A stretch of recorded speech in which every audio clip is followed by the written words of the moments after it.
katika mavazi. Sisi hatuna mavazi, mtume wetu hana mavazi alofundisha watu wavae. Hatuna namna ya kuvaa tuliofundishwa. Tizameni waislamu hawajifakharishi na mavazi ambayo yanaonyesha uislamu wao. Watu leo wanakamatia chini, leo watu wana matimbaland, yule ana nguo hapa imechanika, hapa ina kiraka, yule ana nguo kavaa mtu kafiri, sio 50 centi kamvaa yule. Wewe wapi na wapi? Wewe una mapenzi gani ya kumpenda Cristiano Ronaldo kafiri? Una mapenzi gani mpaka umvae, uchukue fulana uivae? Kwa mapenzi gani uliokuwa nayo? Mtu kafiri akiingia hata kucheza mpira aandika alama ya utatu, wewe wavaa fulana yake?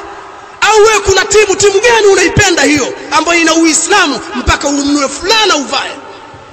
Kwa nini usivae kanzu? Kwa nini usinunue kanzu? Na mtume anasema kana ahabba thiyab, au hadithi imekuja kana ahabba thiyab ila rasulillah alqamis, vazi bora alikuwa akilipenda bwana mtume ni kanzu. Kwa nini wewe ukanunue majinsi yamekubana, mtu atembea utazania kajisaidia haja kubwa? Mmepata wapi mavazi haya? Au leo tizameni watoto wanavonyolewa viduku. Mtu amchukua mtoto ampeleka saluni, amnyoa panki au amnyoa kiduku. Umepata wapi unyoaji huu? Ni watu wamewaiga wasiokuwa Waislamu.